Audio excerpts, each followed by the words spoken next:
Welcome to the only place where real, raw, and vulnerable conversations happen with IFBB Bikini Pros to give you an inside look at their struggles, strategies, mindset, passions, and all of life beyond the stage. This podcast is made to inspire, motivate, and remind competitors and the average gym goer that even the most extreme lifestyles and elite athletes have their ups and downs. Thank you so much for tuning in today. I'm your host, Celeste Rains-Turk, and now it's time for the Confessions of a Bikini Pro podcast.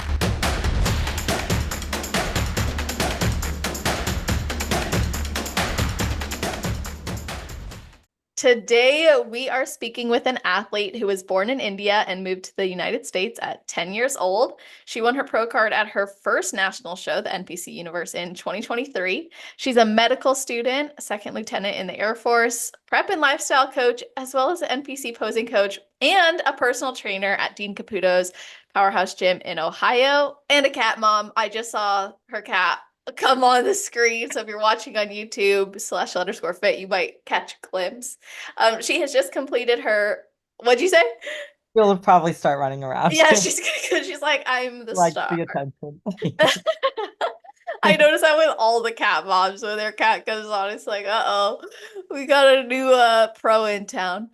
So she has just competed her first pro season. She's currently in an improvement season to bring her best for her next season. And her background in competitive dance has actually contributed to her love of bodybuilding and being on stage, along with the many ways competing has saved her life and brought her a greater community.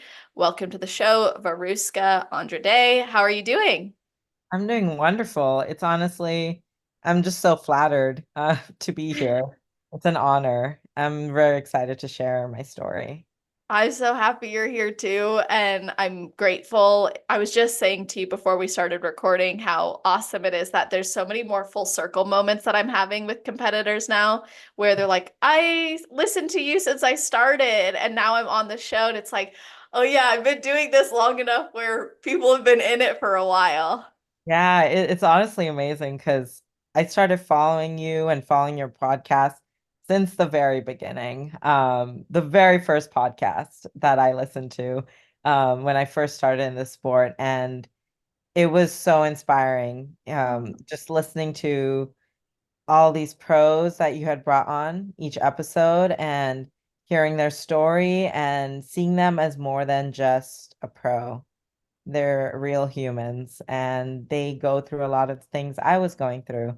So, and now it's just, like you said, a full circle. It's an honor to be here, and I hope to be that sort of inspiring thing for someone else, perhaps. So, Absolutely. I have no doubt about that. And I'm grateful you said that because I think that really sets the intention and it sets the stage, right? Like that is the goal, is to have people feel connected on a level that goes beyond bodybuilding and know that we are real people. And a pro was once an amateur and a pro was once just starting out. So it's great to hear that that story to becoming a champion. And you know, from listening, I always like to ask if there's anything you do or think about, or maybe a ritual right before your heel hits the stage.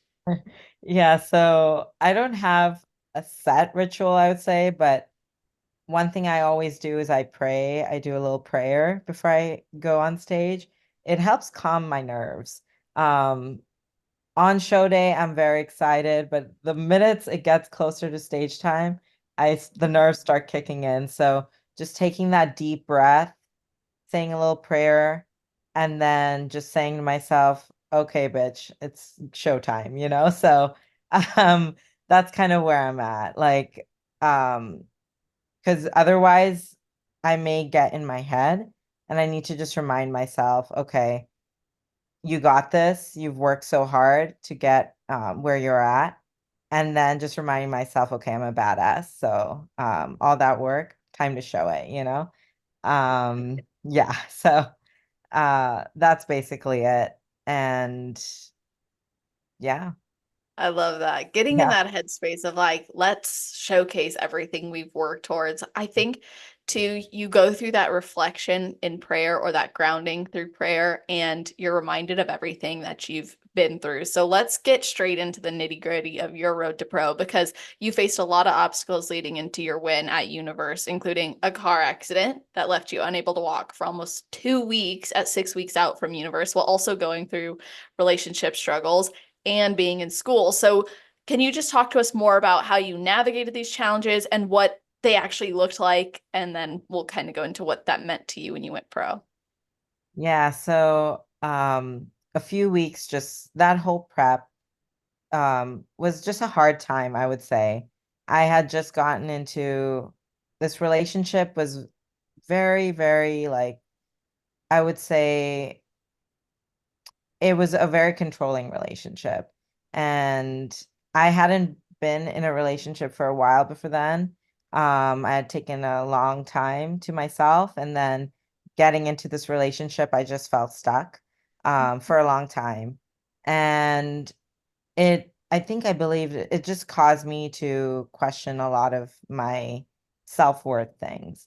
So with school, I was going through school during that time as well, which is another ball game while you're in prep, low in food, and trying Mhm. to study at the same time. I had to take these big exams, and there was a lot of pressure coming on many sides,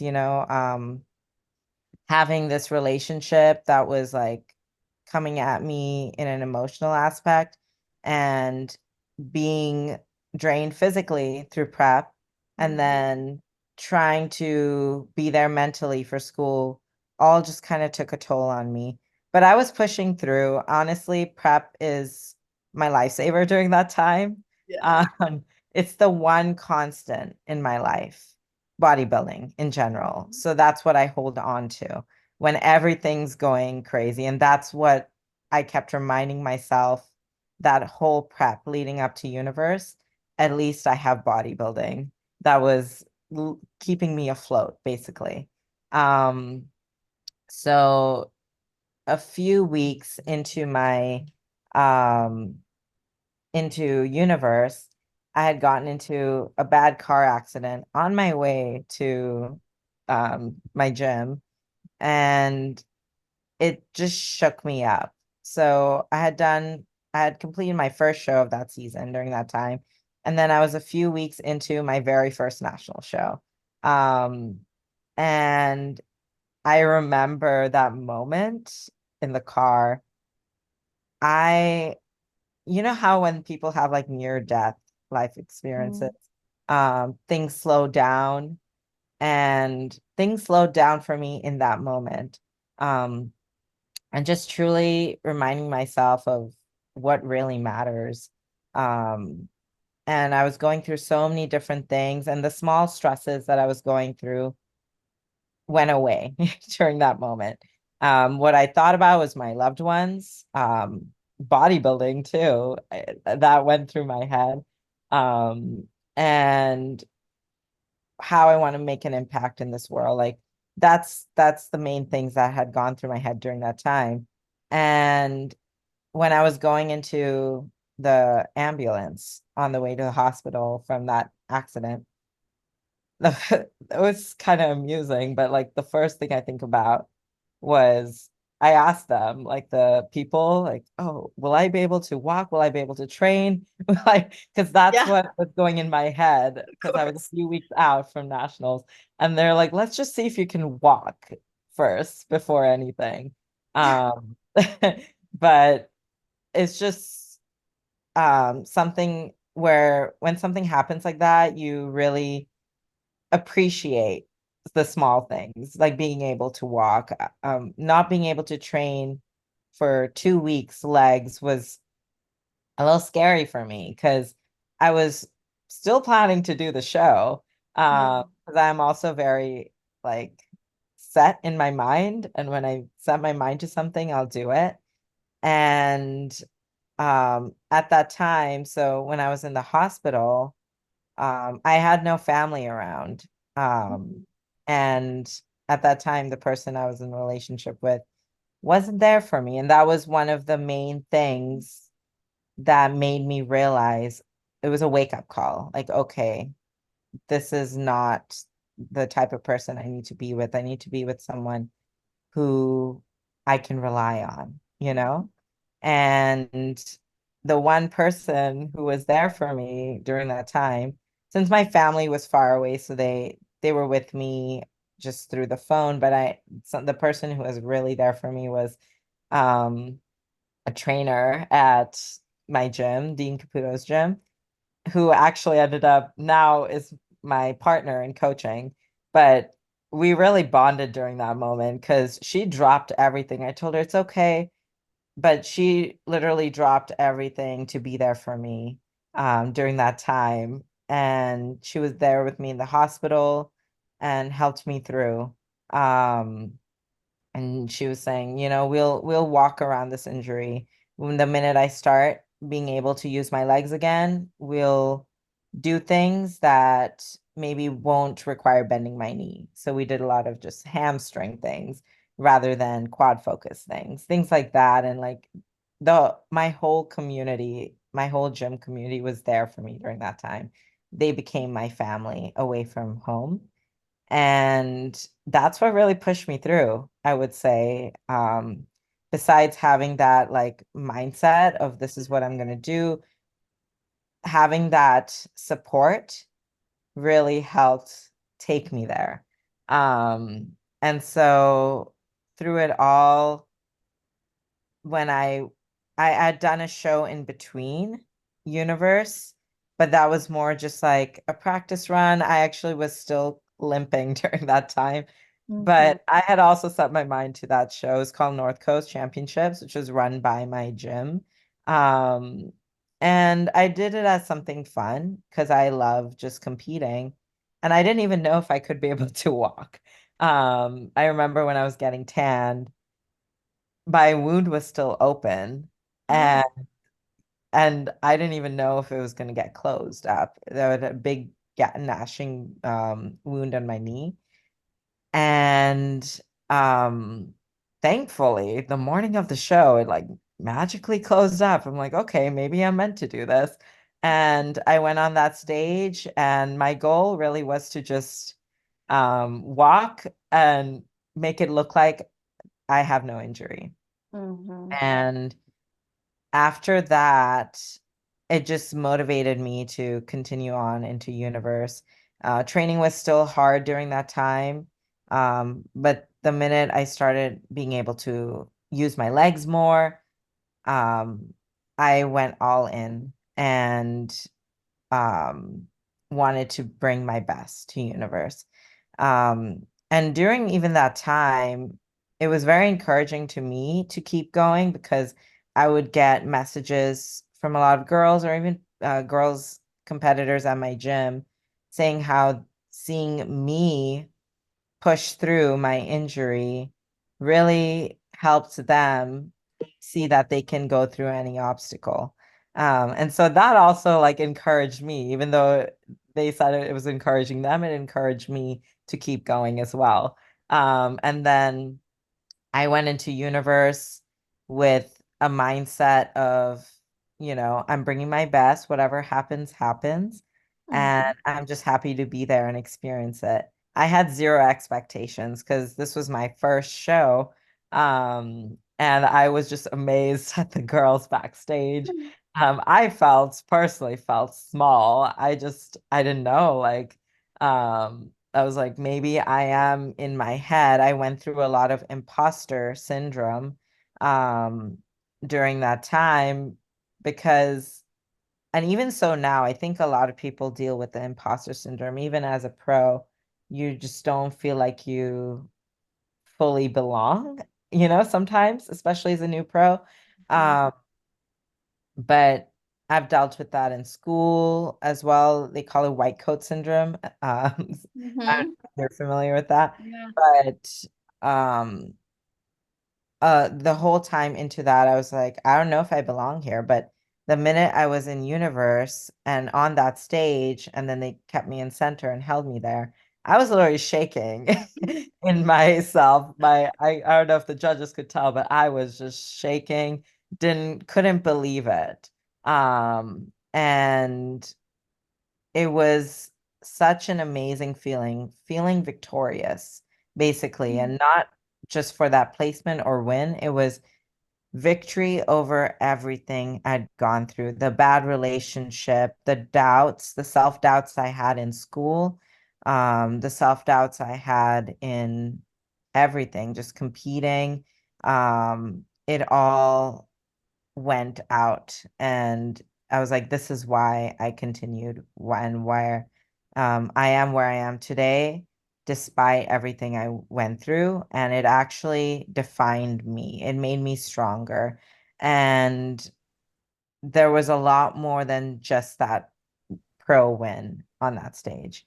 Yeah, so every time I look back at that experience, I'm reminded of how strong I am. And even now, when I go through things, I go back to that.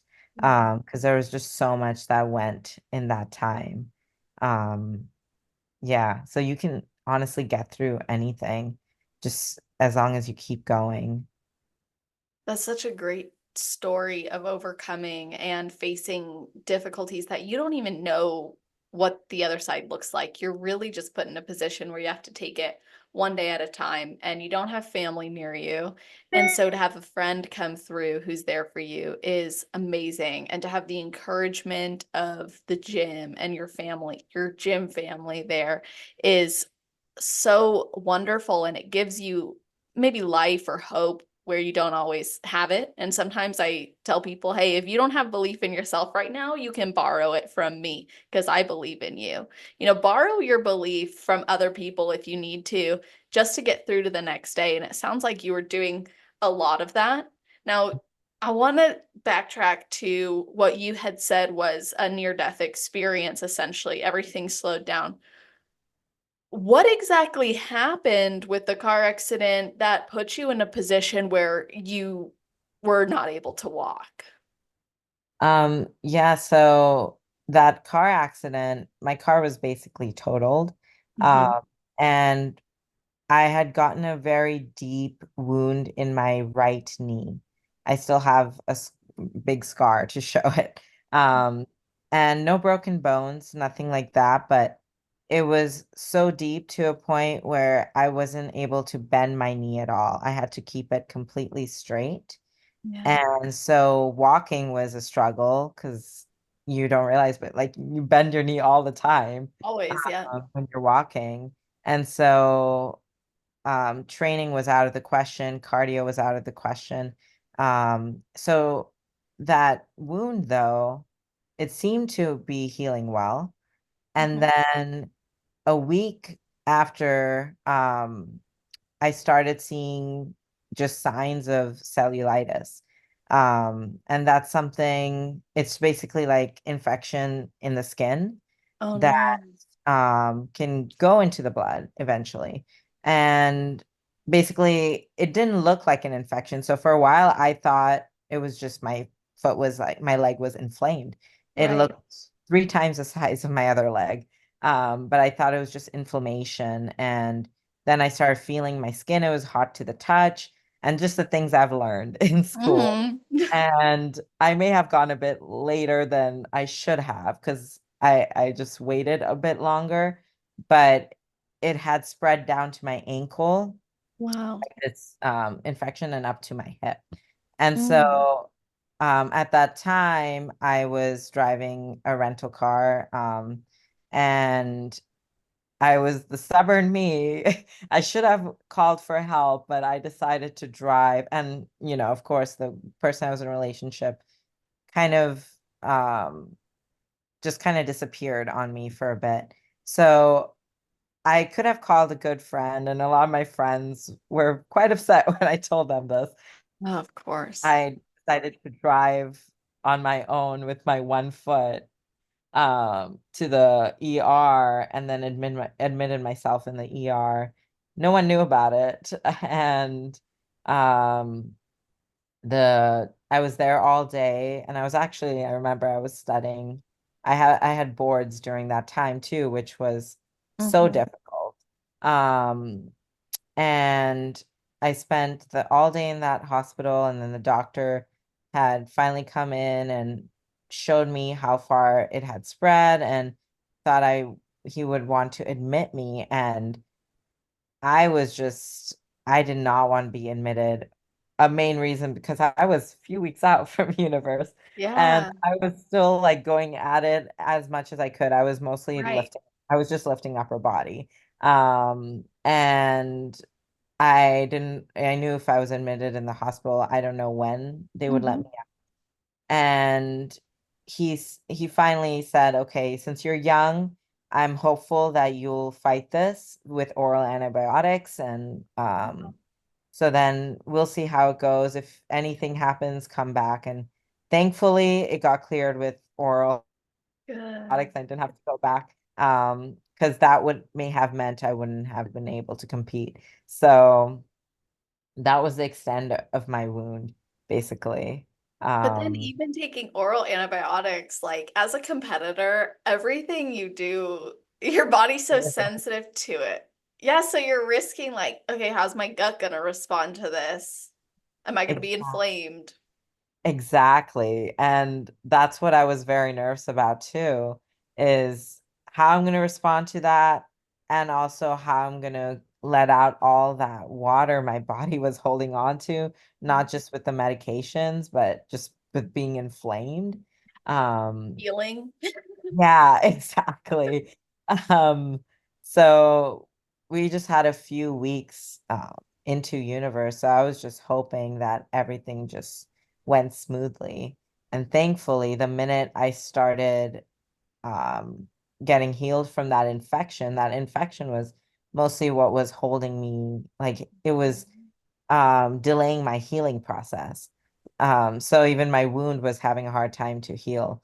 So once that cleared, my wound started healing. I started feeling better, and I worked around my training until about, I would say, like 2 weeks, 2 to 3 weeks out, I could like train a bit better, lower body. And we brought the best package we could. And it was my best during that season. So it was awesome to be able to experience that. That is incredible on so many levels. I mean, for one, your resilience. There are a lot less intense situations that happen in people's lives that will create the decision to pull out of a show. So to go through all of that and still have that type of drive and that commitment, something must have been in you telling you you got to go to Universe, or something was happening that you're like, I'm not giving up on this. What was that? I think a big part of it is just because everything else was falling apart in my life during that time. Mm-hmm. And even with school, I think that accident was a pivotal moment in a lot of ways. Mm-hmm. Um, because especially during that accident, once I started going through the healing and everything, it was so hard to even study for school. It was so hard to do anything. And like, but prep is something that I was so stubborn. I didn't want to let go of it. Um, and I was just, the thing that was driving me to continue was just because everything was falling apart. I wanted that one thing that I love so much that I'm Mm-hmm. holding on to. And I was like, if I go through this, I can go through anything, you Right. know? So that was my mindset. And um I'd gone back and forth on nationals for a bit because I was new. Um, Mm-hmm. so I wasn't sure if I was ready, but I a lot of people were telling me, my friend Cece, who had been with me in the hospital, she said, no, you have to do nationals. You have the physique for it. And a lot of people online, Grace, who is also a master's competitor who was at the show Universe, we were talking for a long time leading into Universe, and she had encouraged me to continue because she's like, you are almost there, don't stop. And a lot of people, just the community, like helping me through that. But it was just also me internally. I just wanted that win, I think, for myself as well. And Mm-hmm. it's not the win on the pro win. It was the win of being Being able there. to get through it and be there. Yeah. For sure. The almost at that point, the pro card becomes a cherry on top, given everything else you've Yes, already endured. exactly. Exactly. Which is really, I think, I don't know, I hesitate to use the word should, but I would prefer to see that for most people, like that the journey, that process was more rewarding and something that was so life-giving, strength-giving, validating beyond a pro card. And obviously, yes, that's what you were working towards, but more than that, bodybuilding was giving you some consistency and some peace of mind and something that was yours in a time of your life where you didn't have a person who was supposed to be like a rock actually be a rock. You also had to really rely heavily on yourself, rebuild with uncertainty, but also have this incredible community surround you. So obviously that's made a very positive impact on you. And when you look at your pro card win, you see, like you said, more than just that pro card. You see so much strength that you had to create or was fostered in that. Now, I want to talk about the other side of this. So, the relationship side. I mean, obviously, you've shared some things where it's like, this person, who is it? I'm ready. Let's go. Obviously, don't disclose that. But you know what I mean? That's what I'm feeling right now. I'm Yeah. like, okay, girl, after this, you just tell me what we need to do. But um on Yeah, the we'll get together and, have a little you'll have a talking with confessions them. of Yeah. Baby Bro army.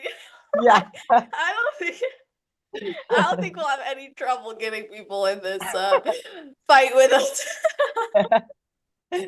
But okay, let's go to that situation. So obviously, when you're in a relationship like that, sometimes it takes going through something really intense to reveal, like, oh, yeah, this person is really not who maybe I've built them up in my head to be or who they have claimed to be, or among other things. So, what was happening and how did you actually get out of it? Because sometimes it's a difficult thing to do, is the most difficult thing is actually to get out. Yeah, so um during that time, I think I get these, what they call like rose-colored glasses Hmm. when you're in Aboard a them. relationship. Yeah, so I I never saw the red flags, and I tend to have this pattern a lot when I really like someone. And I have really close friends, a lot of close guy friends who always warn me, and they see it way before I do. And I'm just, trying to just mostly, and I think we all do this, see the potential in a relationship. Hmm. So, we had a lot in common. We were both competing, we were both in prep, and it's just something, if it's with the right person, it could be really great. Yeah. But there were a lot of things where very controlling, and he didn't see my worth for what it was, and I would be giving a lot, to the relationship, and he was more of that taker sort of mindset. I would do things out of my way to basically make him happy. We're both in prep during this time, and um the thing that like I was just so like flabbergasted, I guess, with what he had said is we're both in prep and I'd just gone through this accident, and um he was just saying how there's a lot, I'm going through right now, and could you come to me basically to take care of him when I can barely walk.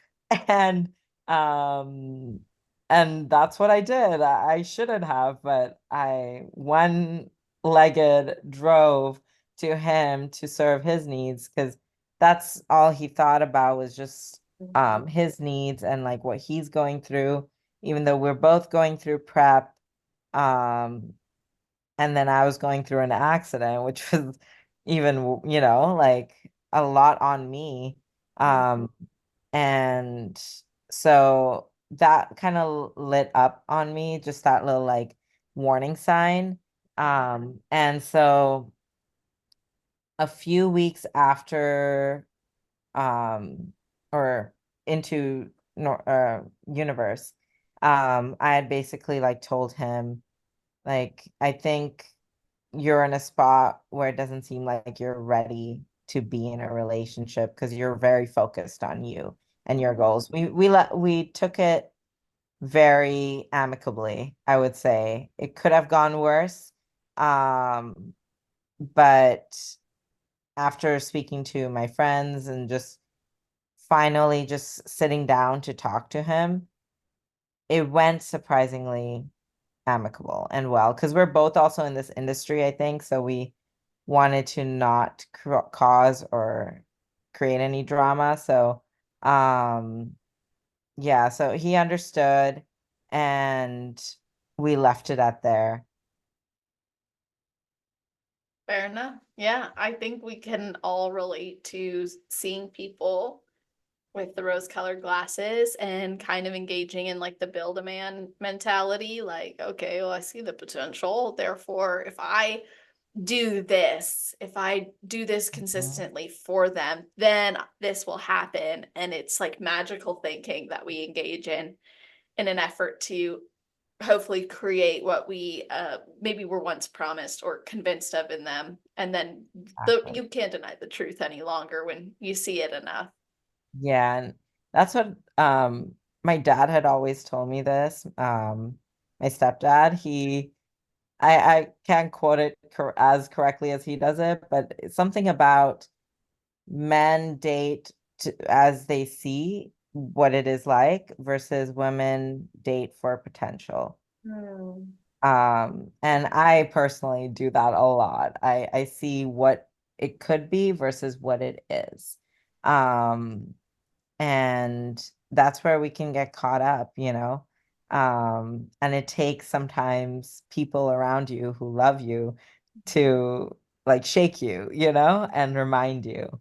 Um, yeah. Yeah, a question I wish I would have asked myself when I was in a unhealthy relationship was if this never changed, if this person was this way forever, would you stay? Would you be happy? And obviously, we don't go into relationships just to receive, right? It's a mutual connection, it's a partnership. However, you shouldn't be drained and miserable either. So when I started thinking like that, I was able to come to terms with, oh, this behavior is not something I want to tolerate forever. And Mhm. it probably isn't changing. And then I started looking at, I don't want to say too much, but I started to think, when people grow up and they become a certain age, generally there's some things where like, hey, that's gonna take a lot of inner work to change that. And I Yeah. can't do that for you. So Yeah. you come to terms with like that just might be who they are. And it's just Oh, not yeah. gonna work for me. Yeah, I completely get that. Sometimes it's the way someone I think is raised or grown up. Um, and it's gonna take a lot, and it may never happen that they change because they don't want to, they don't see the need to change, you Yes, know? It needs to be that internal choice exactly. for them to change. Um, so yeah, that's a good advice to for me to keep in mind next time too. Yeah. Um, yeah, Would you stay if it never changed? exactly. Yeah. And there's obviously learning phases we go through with dating where we're like getting to know someone and they kind of rub us the wrong way. And we're like, Mhm. well, I'm not staying if that. But it's like, okay, we're not looking for perfect, Yes, but at least we're that's so not true. making excuses anymore for patterns. Exactly. Yeah, like, and there's certain, we all have our little quirks. It's Mhm. like, are you able to live with that quirk Yeah. with the person? Um, so yeah. But then there's a difference between that and then having like certain like red flag markers that you Yes. don't want in a person. Yeah. Yeah, like I think there are things that I could have identified as red flags early on that I Mhm. didn't and I chose to ignore because I focused more on why would they do that instead of how does what they're doing make me feel. That's so true. And you're sometimes you try to reason out on why they may be doing something, you know, trying to Yeah. defend them basically. When it's just they didn't have exactly a reason, it's just what they did. Um, and that's just who they are. So, um, and that's where I'm still learning, I think. I'm still learning to identify those red flags.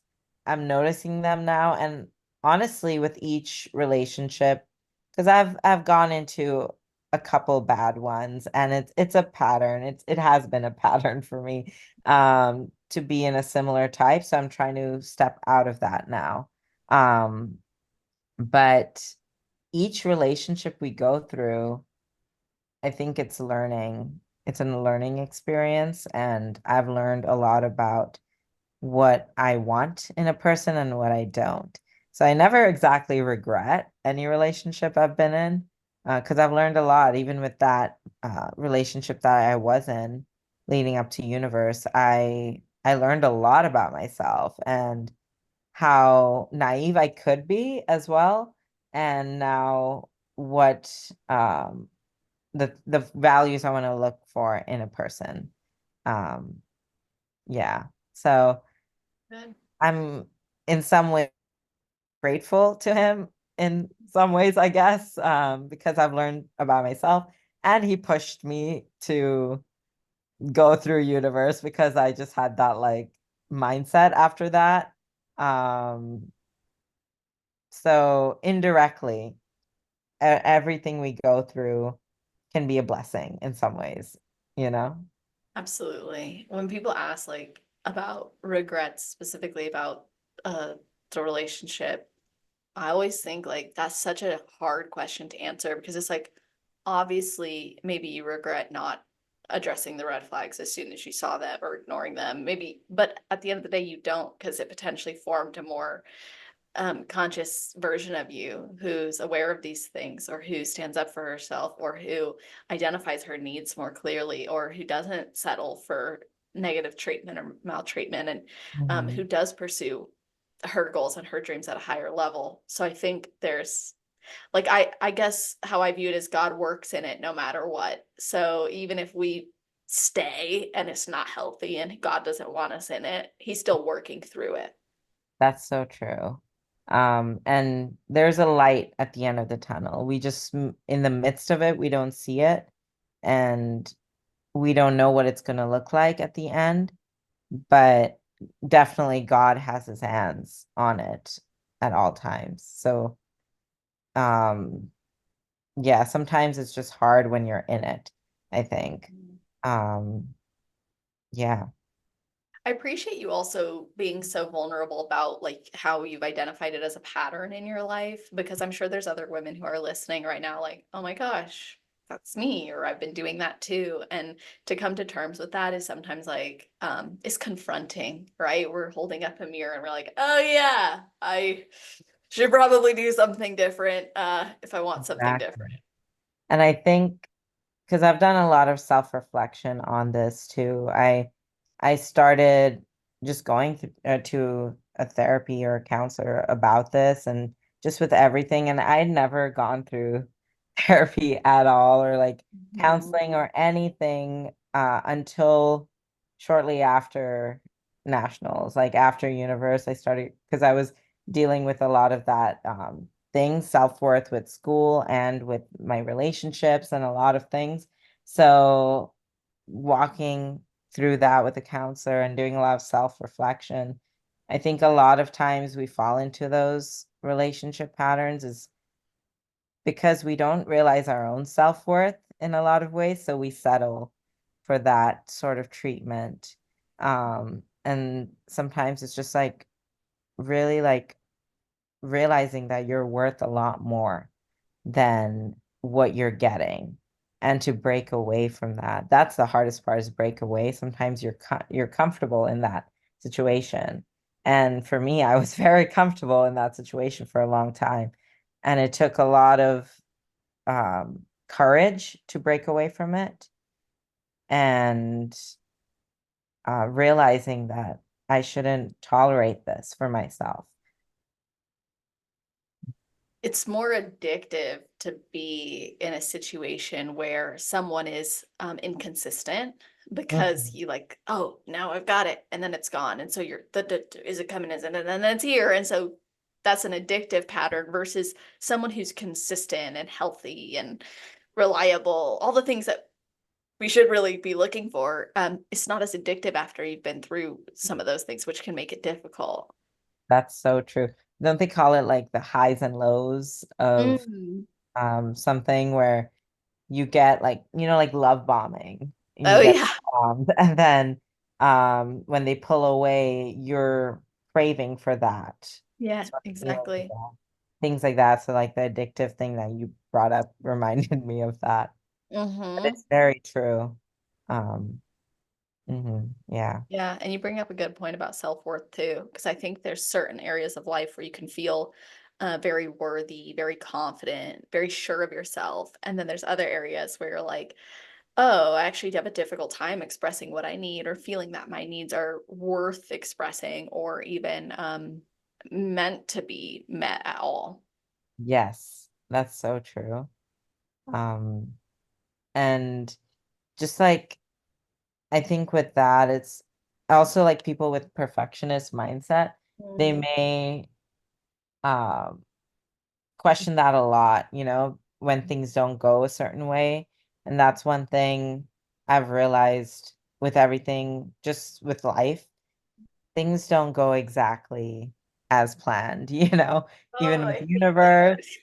that. And even just this last season I went through, there were a lot of ups and downs in the road, and life happens in between and things Mhm. like that.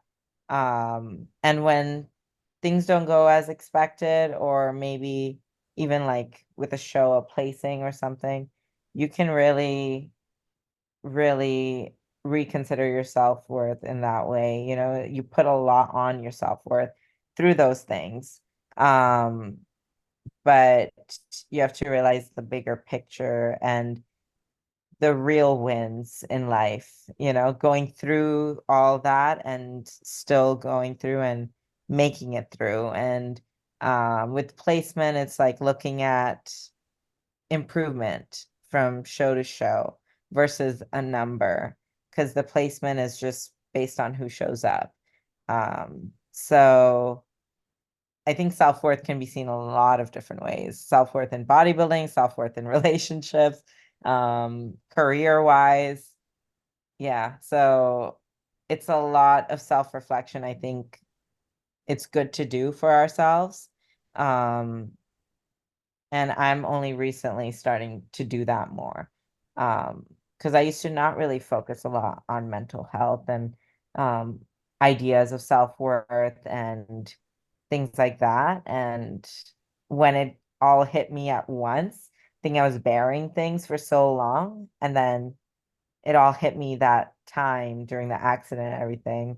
Maybe it was that near death. I don't know, but like I really started getting more self-aware of things, and then broke away from that relationship and like started really reevaluating my life and things. I think you bring up such a great point. There's oftentimes an attachment of outcome to worth instead of process. Mhm. And it's important that we are more focused on what's coming from the process. And this is true in everything. Like you said, even in school, like if we just want to get a good grade, I mean, you can like crash study, try to cram it all and never grasp the concept and get good grades, but that doesn't actually determine your potential ability or the way that you'll feel about it. And I grew up in a house where my mom would always say, she's like, okay, like you can submit that assignment and you probably get a good grade, but will you be happy with the work you did? And I would always be like, and that it created a level of commitment to the work more than to the outcome. She's like, because you can submit it, but if you're not happy with what you did or how you did it, are you really going to be glad when you get the grade back? You want to know you gave it your all. You want to know you're proud of the work, regardless. Because then if you're proud of it and you get a D, you knew you were proud of it.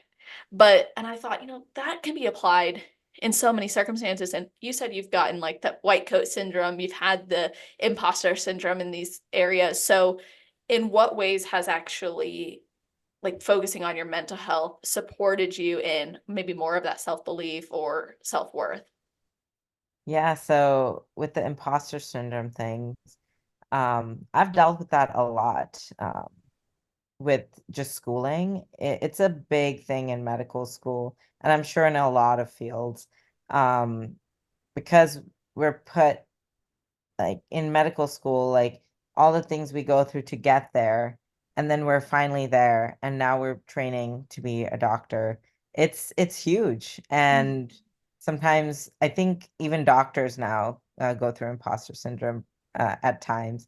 Even though they're already up there, they know their specialty really well. I think it still goes in their head. Are they really truly worth their title? But for me, imposter syndrome for a long time, I think because I don't, it was hard because I don't define myself as either a medical student, and a lot of people in my community that's their identity, and I felt out of place in Yeah. there because I have like my niche in different things. Um, and I sometimes felt like I didn't fit in that mold, because I feel like I can't be molded in one thing. So I was for a while I wasn't sure if I'm really meant to be there, things like that. And then with school, I actually did quite well in school. I love learning, and I think that's why I love bodybuilding as well because it's a constant learning thing. And no Totally. matter how many times you're in it or how long, you're a student of the sport. And same with medicine. Medicine's constantly evolving and you're constantly learning. So I loved medicine and I love bodybuilding. And um it was cool to be able to do them both side by side and still at this point doing them both. But for a while, I think I started to get burnout. So, um, and that's also quite common. Um, and and it wasn't because I was in prep, while in school. I don't think that ever really led to my burnout. Prep, I think I mentioned before, it like really gave me the strength to keep going in many ways. And it actually kept me regimented for school. Yeah. So it was great. But just I think with the amount of studying I had to do, I eventually started to get burnout and feel that burnout, but I was ignoring it. I was keeping all that down. I was just pushing through. And then that near that time of the accident when I was studying for my exams and things like that, I really started self-reflecting on how I'm really feeling. And I was like, okay, you know what? Just stop and I need to reevaluate things. Mhm. Um, I recognized that I was feeling very burnt out, and I actually I requested to take some time off school to refocus. And they granted me some time off where I still have to study for my exams and things. So that's not going away. But um, they said they'll give me some time to just rest for a bit and focus on my mental health, get well again, because they want me to feel better in order to do well in school.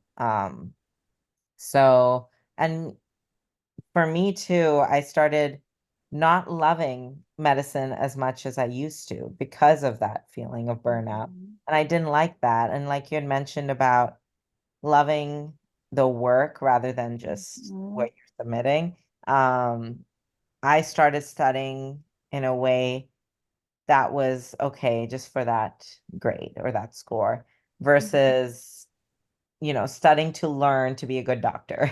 And that's where I was like, okay, time to step away because this is going to make me a better doctor as well. And so right now I'm taking some time off. I'll be going back into school the following year, like academic year.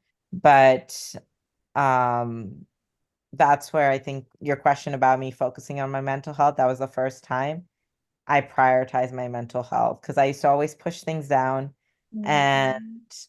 I finally gave myself a chance to look and really dive deep into my mental health, started taking counseling, therapy, and it took a while, I think, for my parents to understand what I was really going through. And they're from a very traditional, like, they're not traditional, I would say. They're quite Americanized, but they still have that Indian culture in them. And we tend to prioritize education and things like that. So they started getting nervous when I was taking some time off. And they didn't, a lot of them haven't really seen mental health as a thing, I would say. Um, because for a while, my parents thought, oh, you can just do self-help things, to figure things out. And for me, I tried that. I tried that for a long time, and I needed actually someone to talk through my things. And that's where therapy and counseling really helped. And um, that's why I encourage people, don't downplay your mental health and things like that, because that will really creep up. And once you really focus on it, everything else will start falling in place. And it has for me, with school, with my career, with like my coaching now and bodybuilding. It's all starting to fall in place when I focused on my mental health. That's awesome. I love to hear stories like that because obviously being a mental health counselor, I'm like, yeah, do it. It's awesome. It matters. But to like hear stuff like that is so great. And I mean, let's go to the fact that you're in medical school. I know you're taking a little break right now. What are you hoping to do after medical school? And like, what was your inspiration to even going?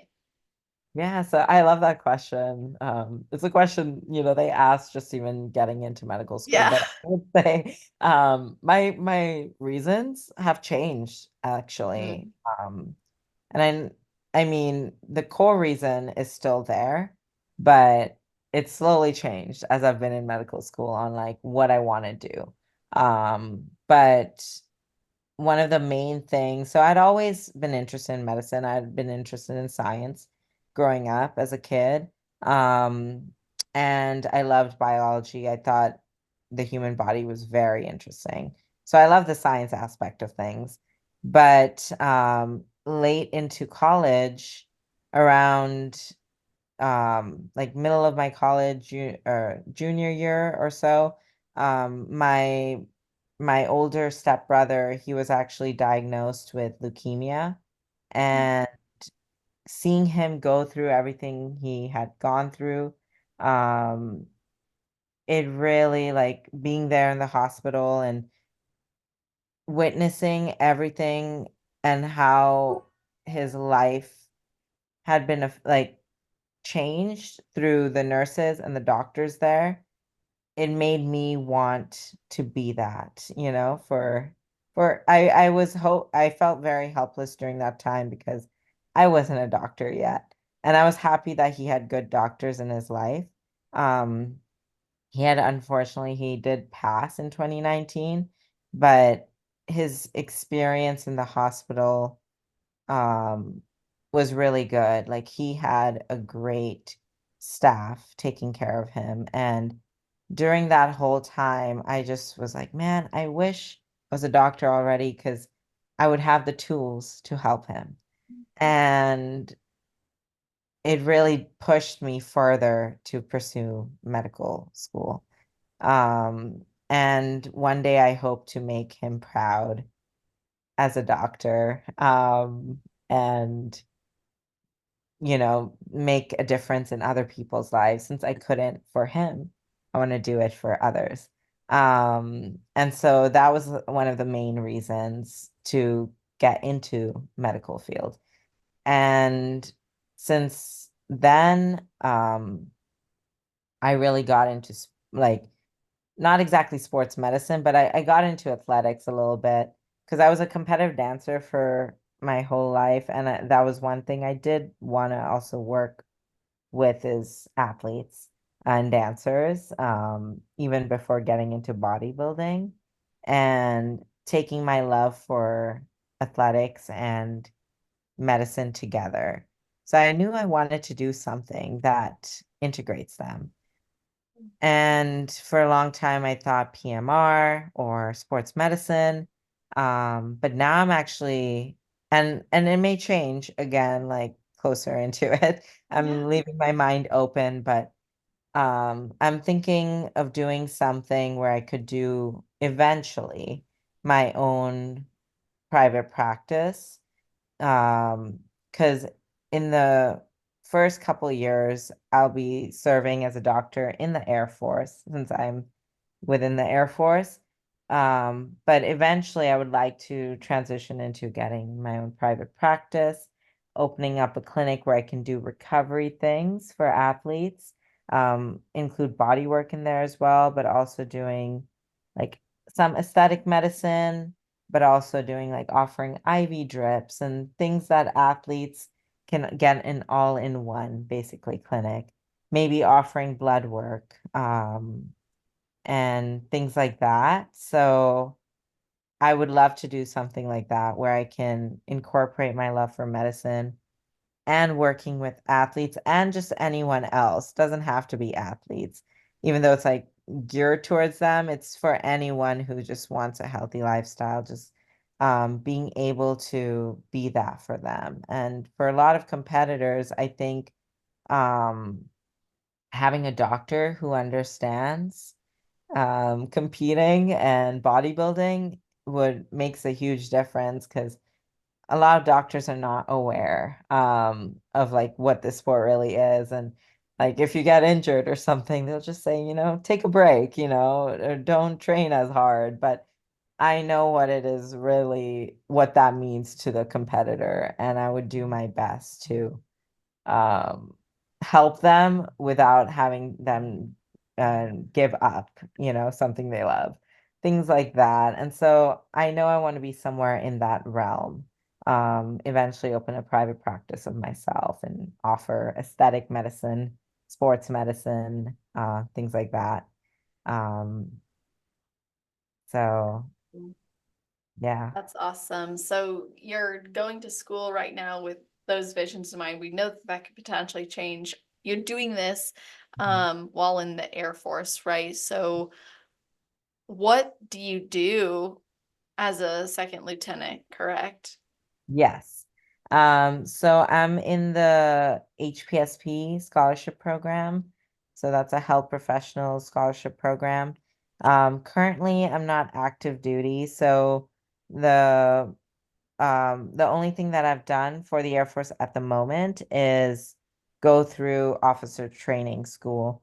So I'd gone through that, and what they basically um want from me before I transition back to active duty, because when I do, I would be serving as a doctor for them at an Air Force base. But during this time, their main focus for me is to finish school, Okay. because that's what they want. They want me to be a doctor for them. So at this moment, I'm just currently not active duty till after I'm done with school, and then I'll transition into active duty, and um, once I graduate, I become a captain and a doctor for the Air Force. So, That's yeah. awesome. What inspired you to take that route or to serve? If you're looking for competition heels, jewelry, and fun competitor extras, then visit shoefairyofficial.com and use code CELESTE for a discount at checkout.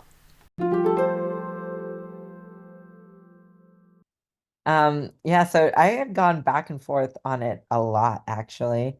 Because I had first heard about this program in senior year of college, and I found it very interesting.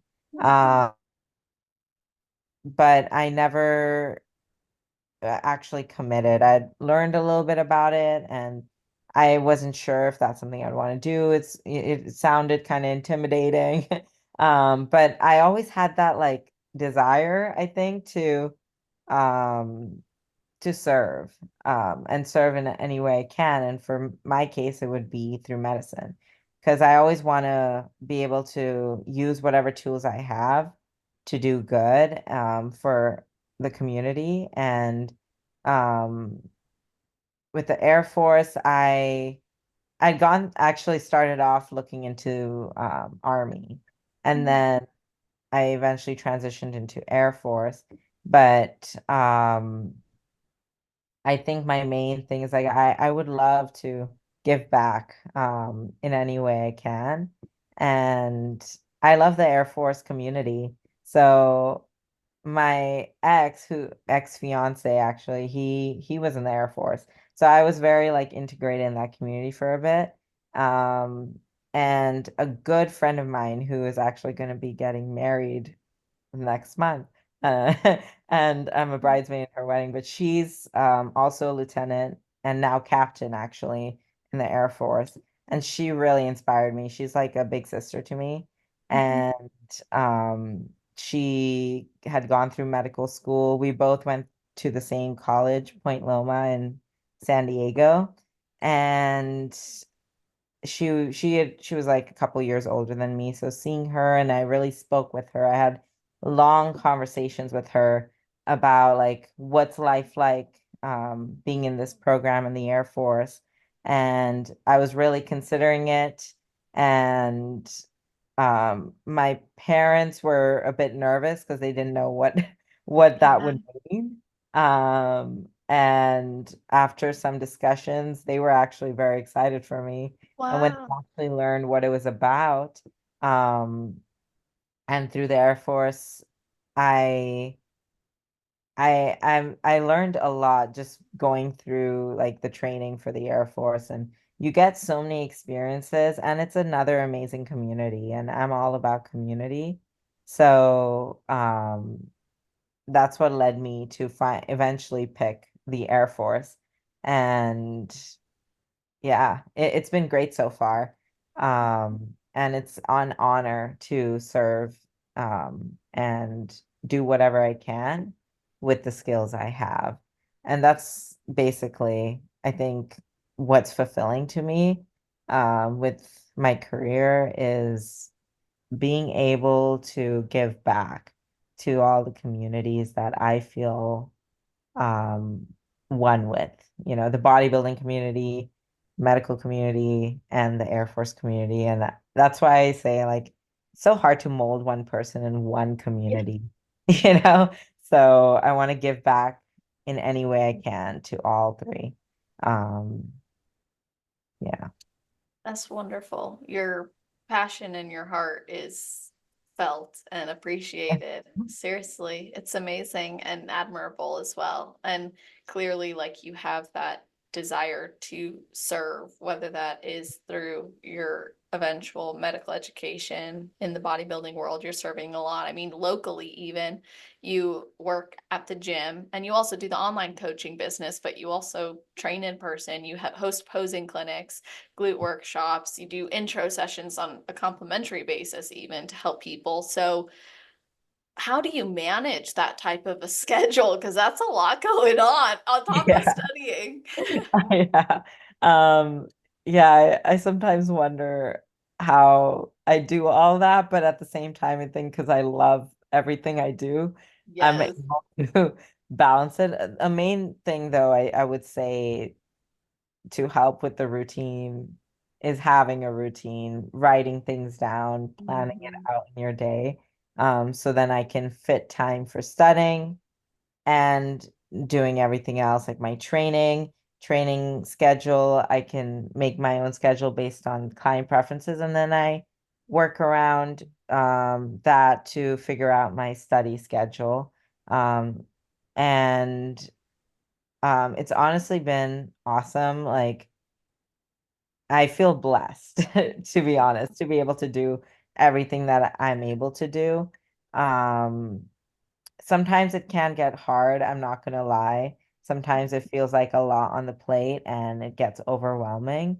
Um, but for me, planning as much as I can ahead of time is how I get to be able to do everything. Even with competing, like I'll plan my competitions away from maybe when my clients are competing, things like that. Even though sometimes it overlaps, which it did this past season, Huh. but that's where I'm able to separate. I'm when it's show day for my clients, it's their time, and I will work around that to do my own things.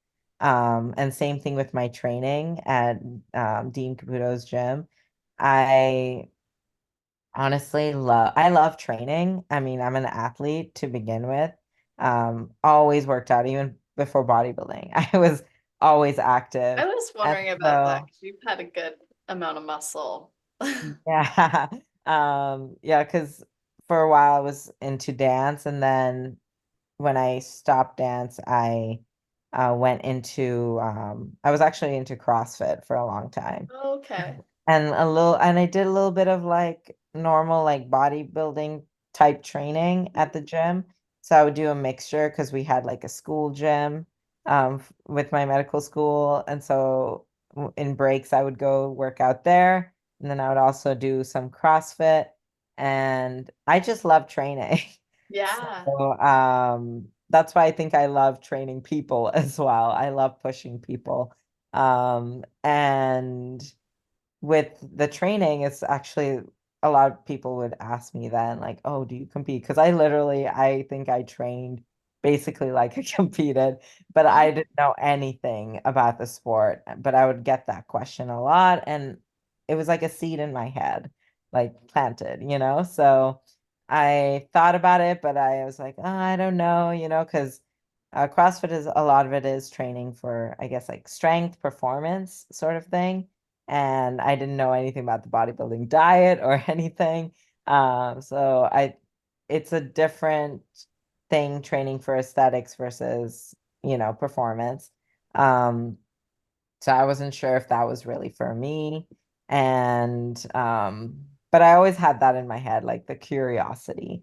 And then a few like I guess months later it would creep up again. I'm like, okay, maybe I'll try. Um and then finally I started looking at maybe some local shows. I saw the North Coast Championships, which was that popped up on my feed, and then it happened to be actually the one promoted by my gym, my oh, now gym. So I didn't know who to reach out to for anything, for like coaching, training, nothing. So yeah. I reached out straight to him because I saw his name on the flyer. It's like, I don't know where to go. And he said, come on down. And I started like my first like posing session and like training I did with Cece, who's actually now my partner for a coaching business, which is amazing how that full circle happened again. Um, Mhm. but I just always love to train. So I think um, bodybuilding ended up being like a sport that was like I felt meant for me because it took my love for training and also my love for performing on stage. Because after stopping dance, I felt like a big part of me was missing for a Yeah. long time because I danced ever since since I started could walk basically. And I did different types of dance, and I used to travel actually around the world to compete. In high Wow. school, I started doing that. Um, and now, like when I stopped that in college, because I'd gone to a new state, I left my studio and it was hard to do school and do that. Mhm. And for ballet specifically, if you have to do it every day, to stay consistent. So there was something that was like missing in my life. And then bodybuilding kind of filled that. And you get to train and you get to be an athlete, but you also get to perform on stage. So it mixed those two loves of mine, those passions of mine together. And I can't imagine now not being in bodybuilding. Um, but and I'd mentioned previously, like it had saved me in a lot of ways. Mm. It saved me through my hard times, just that I'd mentioned leading up to Universe, a lot of my hardships. It was my one constant. And what actually led me to eventually pursue it was another hard time I had had in my life, um, which I actually didn't share with a lot of people till recently because it was a big it left a big effect in my life. And it was, I would say, shortly before I decided bodybuilding. And what it was is like I was in this relationship with like a couple months ago, or not now, but a Yeah. couple months before I pursued bodybuilding. um I had uh found out that I was pregnant for Mm. uh yeah, and then I eventually ended up losing the kid, and it left a big effect. And I just it was such a hard time because it was something I never thought I would have to go through. And it was just so shocking. Like basically I lost something that was a part of me. And I had no control over it. And at that time, the person I was with, he was far away, in the Air Force. He was in a different country, and I was going through all that alone. Didn't tell a word to anyone. Um, it took me a while to even tell my parents and my family because I was scared of what they would have thought. And I was just so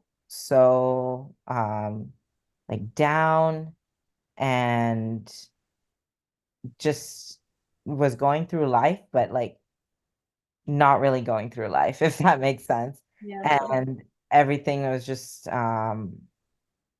it was hard because during that time I was in school, and we were oddly going through the pregnancy aspect of medicine. So we were learning a lot about children and pregnancy, and it was just so hard sitting in the classroom and um pretending like everything was okay. Um and that's when I was like, okay, I need to do something where I feel like I have control again over my body, because I felt out of control at that time. And I wanted something that I can do for myself and feel good again. And so that's when I finally pulled the trigger on saying yes to like trying bodybuilding, and I went all in. Um, because that's kind of what I do when I set my mind to something. It's like I go big or go home, basically. Um, Yeah. and everyone knows that about me. My parents know that about me. So sometimes they think I'm crazy with some of my aspirations, but that's kind of how I am. So the minute I said, okay, I'm gonna do bodybuilding, right after that, I set up with a coach. I set up with that gym, doing everything I can to really like learn the sport and everything. And I fell in love with it. And um, it took me out of those dark times, I would say. Um, so it's true when I say bodybuilding saved me, it really did. It pulled me out of those dark moments. Wow. Well, thank you for sharing your experience with that. I am truly so sorry that you had to experience that loss. Yeah, it never, I think that loss, like it never goes away. And that's where I would say, um, it's always going to be there, but I I'm grateful of bodybuilding and everything else that has helped me go through life despite that. And I know at that moment I never thought I would be able Yeah. to get out of that. And it was a very traumatic thing, an experience, and very emotional. But now I feel like I can also empathize with people, even as a doctor. I can empathize with my patients on how they may feel um, by losing, a child. And for me, um, it'll always be there, but now I can, I have all these other things to kind of help cope through it. And I'm thankful for that. That's a blessing that you were able to come out of that and Mhm. find a sense of control within your body and your mind and your life and still carry that grief, but now with a deeper empathy and compassion. Exactly. Yeah, it's Yeah. amazing. And that's takes so much strength because I know you had mentioned earlier, and I wanted to say that I was sorry to hear about your stepbrother as well. So enduring loss like that, I mean, it does give you a lot of empathy, but man, it's painful no matter how you look at it. Yeah, it definitely is. And that loss of my brother, it's like you never really like think it's gonna happen till it happens to someone close to you. Um, for cancer, for example, sometimes it seems like something that's there, but you never really think about it till it happens to someone close to you. And with my brother, he was one of my biggest inspirations, and I really looked up to him. He was a man of a big faith. He was really into missions work actually, and that's where he was diagnosed, was in one of his mission work. And through it all, it was just amazing to me. He would check up on me in college when he's going through all this. And whenever he's really in the depths of just chemo and like going through it, and I know he's suffering and I know he's in pain. He never really once questioned like his faith. And he just was always true to himself and always had that compassion still for people. And it just amazed me, and it made me just want to be like him, just, and that's what I hope to do now, is just make him proud of everything I do. And that loss was painful, and it never really goes away, but I'm so thankful for the memories I have of him. And um he also wrote music and sang. And Wow. he has an album on iTunes that's under his name, Gian Meta. But I listen to that a lot whenever I miss him, and I love it because I get to hear his voice again. Mhm. Um, so I feel like he's there with me and still here with me through everything. When I won that at Universe, the pro card, I felt like he was there celebrating with me. And all the small wins I have, even now, I feel his presence. So he's like my little guardian angel. Even in the accident, when things slowed down, I was explaining this to my mom. I was just saying how I was not scared during that moment. I felt like I was protected, and I felt like God had his hand on me. Gian, my brother's like my guardian angel. That car, that was my car, was actually my brother's first car, and it was like his gift to me, and it protected me one last time. Because yes, I got injured, but it could have been a lot worse. Um, so I'm just thankful for him and um, for his presence continuously. Yeah, wow, I can relate to so much of what you have expressed regarding grief and that experience and how you don't think certain things will happen. You know they happen, but you don't think that they'll happen in your life, and then they do, and it's too close to home, and you carry that with you. And then there's also that side of it where you still have the pain and the experience of loss, but you also have a sense of comfort and peace, and you know that they're still part of your life always. Yeah, exactly. So you said something. You said you're a go big or go home person, and you want, you want to make your brother proud. And I noticed that after you won your pro card, you didn't just do any pro show. Nope, you Yeah. went to the Pittsburgh Pro and then Yeah. the New York Pro. And then I'm like, and then you went to India, and I'm like, okay, so first of all, those are some big shows. So, how do you think competing among the best actually benefits you as a competitor now in her improvement season? Yeah, so it's funny you say that because during prep, my last prep, it a lot of times I'm like, why did I pick Pittsburgh for my pro debut? But honestly, it was I'm so happy I did those big shows Yeah. because my goal is to be in the Olympia, to be qualified one day. And you got to be compared to the best to see where you line up, and not be afraid. Um, and that's what I wanted to do. There was no pressure. It was my pro debut.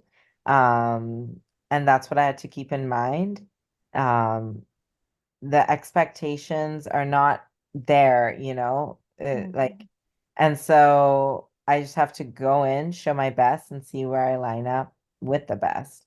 And so during that time, I remember when I was going through Pittsburgh and New York, I was just so amazed, just be share the stage with people I've always looked up to, like Ashley Kaltwasser and Amy Delgado, and so many other people that I just um, was inspired by, and I never imagined myself sharing stage with them.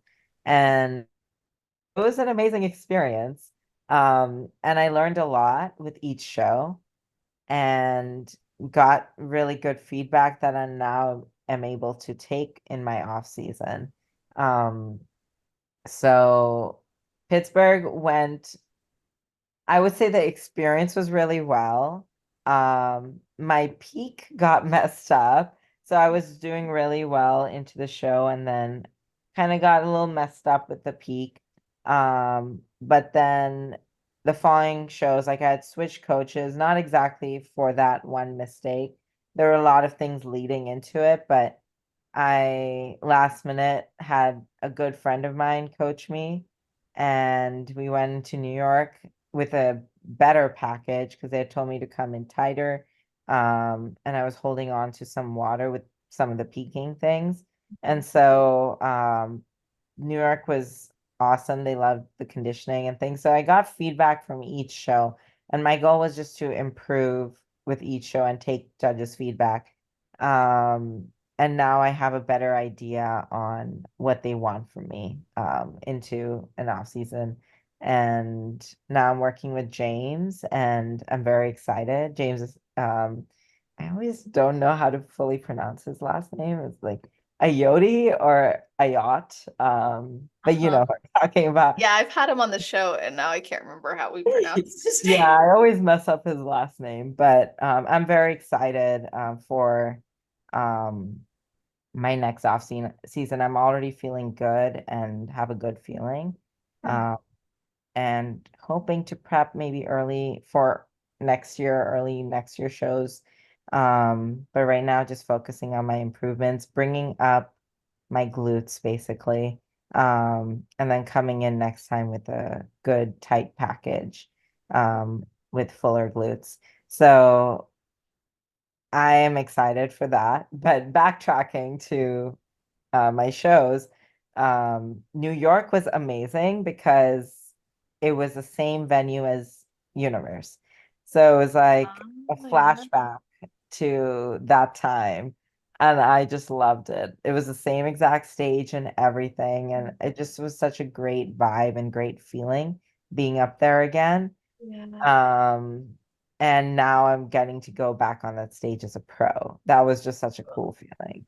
And then India was what an amazing experience. So, um, I was born in India and I lived there for 10 years, and then I moved to the US, and I hadn't been back to India in 17 years. So I hadn't been back there. And something in me just felt like I really wanted to go back. And I'd been following Sharu's show for a long time, and I always thought in my head I would love to compete in India, and things were falling in place where I was able to go. Yeah. So I made that opportunity to go, and I loved it. Like I loved going back to my home country to do what I love. That was like a dream come true to me. Seriously. Um, yeah, and it was an amazing show, amazing experience. Um, and then I got to see a lot of my family that I didn't get to see for so many years. I got to reconnect with my biological dad. I hadn't seen him in 17 years, and my younger half brother. So that was just an amazing experience. I didn't know what to expect, but I got to reconnect with them. And that's another thing. It's like cool that bodybuilding gives us all these opportunities to not only travel, but like it brings together people in a lot of ways. And I don't know, like it may have been that was like the catalyst for me to reunite with a lot of my family in India. And now I would love to go back. I want to go back there to compete in Sharu. Yeah. So I just love being on that stage and being able to represent US and India in Sharu. And it was amazing. Everything about the show was awesome. They put a great show. Um, and the things now, though, I've learned a lot about foreign, um, just doing foreign shows, in terms of like travel and then things to consider when you're um, doing a foreign show, because like the food can be very different. So we had some issues with like how the food I'm responding to certain foods there. Um, and just the weather, because like um we found out like I can hold on. I was like retaining a lot of water, and it was hard to let go of that. Um and a lot of it I think was the weather and things like that. So next time I go to Sharu, I know what to look out for, basically, or any foreign show. So it was amazing. It was an overall amazing experience, and I can't wait to do it again. Wow. Well, that's so awesome. I was going to ask you if you represented US or if you represented India. So I represented both because technically I'm representing the US there, but I also told them like I would love to represent India as well. So Mm. I was kind of there to represent both. Um, Awesome. yeah. That's so cool. And I love how you said you learned from the experience of traveling to Mhm. another country to compete, but also that it brought you together with your family. How long did you stay there? So I stayed there for a little over 2 weeks. Nice. So I was there a week before the show, and then I stayed there a week after, to just celebrate with family. Um, but it was not long enough. I wish I was there for Oh. longer. Because there were so many people I still had to reconnect with, and it got to a point where I was running out of time to meet all Yeah. these people. So my mom was actually there with me. And so she was like randomly FaceTiming me like with some of my aunts and cousins that I didn't get to meet on the way to the airport. Like we didn't get to connect with them. And so I can't wait to go back and just really just connect with everyone. I just we have a huge family there. So True. um yeah, but the reason I couldn't stay longer was because I had a show like a few weeks after. So I had to come back and make sure that I'm readjusted to the time change because that's another thing about foreign travel, just the time change and then making sure like I'm peaking well for the next show. So I had to leave, unfortunately, but also was excited to compete for the following show because that ended up being the last show. And it was kind of like, you said more like it was a last minute decision to compete, but um, it was more like redemption because I feel like I didn't bring my best in India, even though it was like a wonderful show overall. But I needed redemption of I know what I could bring. Mhm. So with India, a lot of things had gone wrong, like small little things that we couldn't plan for with the weather and like things like that. And also like another issue we had run into was lack of like communication between me and my coach because of the connection.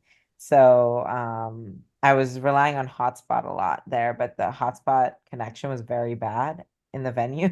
So I couldn't really send my check-in pictures on a timely basis to my coach for him to evaluate. And then we were talking about it actually today. We was saying like, oh yeah, like if only we had faster communication, I could have seen that you were holding some water and we could have, you know, Mm. fixed that, things like that. But so next time I go to India, I'm gonna get my own phone there. So that's another thing, like learning, So next time I'll get my own phone. So if I have to communicate with my coach, if he's not there, I have a faster way to communicate. And so yeah, but the last show for it was a few weeks after. I just wanted to make sure I'd come in tighter, lose that water, which took a bit of time. Mhm. After my travel from India, I was a little bit bloated. It may have been some of my post-show food from there. I wasn't used to some of the food. We had gone out to eat for a bit, and just the type of food too, just even the food I would cook there, the meats are a little different, things like that. So came back to kind of readjust, kind of re I guess, cleanse my gut a bit because I was experiencing that bloating and things, and then finally came in well for Indie, um, which is the Indie Super Show. I don't know if you've heard of it. It's Yep. the inaugural show, I think was this year. It was amazing. Jamie, she's a promoter. She's She's awesome. awesome. I met her at the Oh, women's yeah. workshop, spent some time with her. And so when you said that and I saw you compete there, I was like, yeah, she's amazing. She's a great She person. is. She really is. Wow, she made us feel so loved and so welcome there. And I would love to go back to her show. It was an amazing experience. And I got to speak with her. We spoke for so long backstage, just talking about life and things. And um she's just yeah, like you said, she's a wonderful person. And yeah, so it was an amazing experience. So, and it was a cool way to end my last show of the season and got some feedback there too. So I'd come in a little bit softer for Yeah. Indie on purpose. Um, and it was probably my favorite look for that season. Hmm. Um, because it gave me more shape, I would say, because Yeah. I'm a very like petite, a more petite person. So coming in a little softer gives me a little bit more shape. And we got a lot of good feedback from Becky from that. Um, So she's at like wonderful shape, and but she wants me to come in tighter. And um interestingly, not much mention on glute size. So I think coming in softer, I've noticed too, makes my glutes look fuller, Yeah, like most other people. So we're playing like that balance game. totally. So the goal for this next season is to really focus on growing the glutes, like more so glute depth and roundness overall. Uh, Mhm. so that's why I know it's like needed to take this off season and um just really I've been in prep since January for a long time up until the end of June. Mhm. So it was time for, I think my body was fighting me a little bit. My mind was saying like, oh, I would love to continue, but my body was saying something else. So I know it Right. was time to listen to my body, time to recover, time to, gain some healthy weight and be able to just train heavy again and really grow. And take some, time. This is also the time to just spend time with friends, with family, enjoy food. I'm like a huge foodie, so all those things, that you don't exactly get to do in prep. And then come back with a better package next time. So that's the goal, just grow the glutes and it seems like the judges like me tighter. They want me to come in tighter and more conditioned. So I would like to grow the glutes where I can come in looking tighter and still have that roundness. So Yes. yeah. That's awesome. And I appreciate you breaking down your season, your feedback, how you're feeling, and what you're focused on now. So I know we've talked about so many different things, but I always like to end by getting your best advice. So, what would you say is your best advice for somebody who has never competed before but would like to? And then your best piece of advice for someone on their road to pro? So for someone who has never competed, I would say you're gonna learn a lot about yourself during this time and just take it day by day, and be consistent. Um, and you are gonna be surprised and so proud of yourself. And that's the thing, just go each day reminding yourself to never leave a stone unturned, because that's what you want to keep in mind on stage is you left nothing behind. So This continue, yeah, so like continue being consistent and show up for yourself every day and enjoy the journey, love the journey, and really immerse yourself in the community because this is an amazing community. So, I think that's huge and that's going to help you get through. So, just take it day by day, show up for yourself and be with the community. And then for someone who's on the road to pro, um, I would say just continue to be resilient and really bring your all every single day. Um, this sport is a 24/7 commitment, and if the goal is pro, remind yourself of what it takes, to be there and show up again, like same as the person who's just competing, show up for yourself every day, be consistent, and remember the small wins as well, because this is a long journey and don't compare yourself to someone else's journey. Each person's journey is different. And some people, it may take, you know, one shot. Some people it'll take a few years. And what you want to on is your own self-improvement. And it's a you versus you. And we've heard that a lot, but it's true. It is you versus you. So you're your only competition. So keep showing up for yourself and stay consistent and you will get there, you know. I believe anything can be achieved through hard work, and whether that means getting the pro win or just being your best self as a athlete and as a bodybuilder, and um, just continue at it.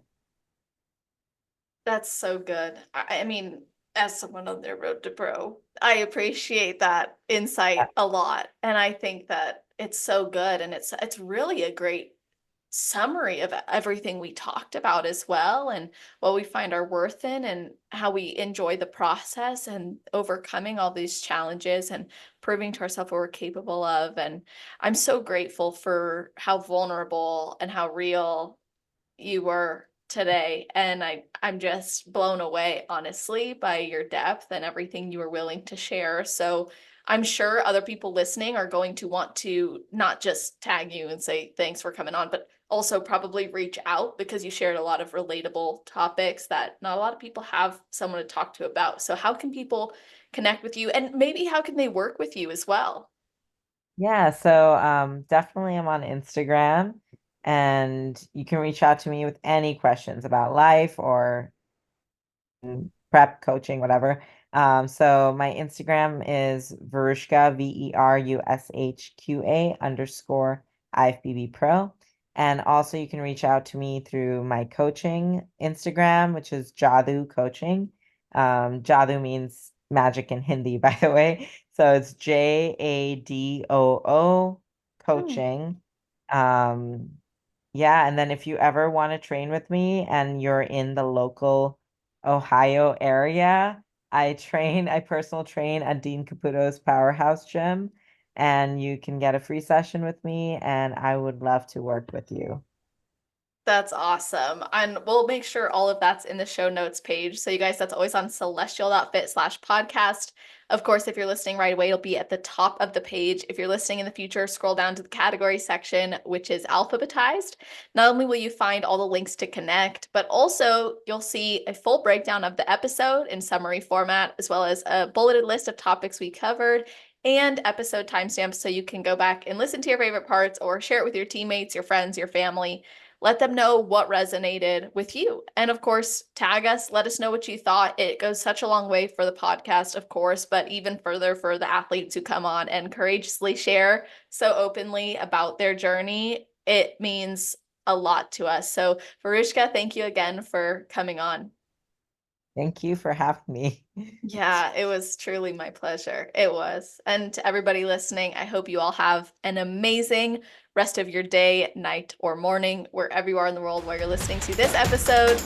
Just make it awesome.